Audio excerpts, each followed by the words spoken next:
आप देख रहे हैं देश का विशाल नेटवर्क इंडिया टीवी लाइव, सच्चाई की सही आवाज। જેતપુરમાં દેશી દારૂ ભરેલી કાર પોલીસના હાથે ઝડપાઈ। નવાગઢ નજીક સર્વિસ રોડ પરથી બાતમીના આધારે ઉદ્યોગનગર પોલીસ દ્વારા કાર્યવાહી। ઉદ્યોગનગર પોલીસે કારમાંથી દેશી દારૂના 2 થી 3 બાચકા કબજે કર્યા। કાર સહિત મુદ્દામાલ પોલીસે કબજે લઈ આગળની કાર્યવાહી હાથ ધરી। બુટલેગરે ભાગવાનો પ્રયાસ કરી પોલીસ પર હુમલો કર્યો હોવાની વિગત।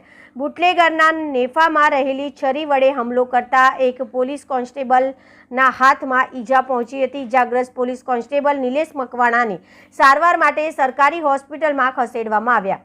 ઘટનાની જાણ થતાં એલસીબી સહિતનો પોલીસ કાફલો ઘટના સ્થળે પહોંચ્યો। બુટલેગર દિલીપ શેખવા ભાગવાનો પ્રયત્ન કરતા ઈજાગ્રસ્ત થયો હોવાની વિગત। બુટલેગરની પોલીસે અટકાયત કરી कार्यवाही शुरू करी। रिपोर्टर विजय वर्मा, जेतपुर। देश और प्रदेश की खबरों के लिए अभी सब्सक्राइब कीजिए इंडिया टीवी लाइव, साथ ही बेल आइकन को दबाना बिल्कुल ना भूलें, जिससे सबसे पहले खबर आप तक पहुंच सके।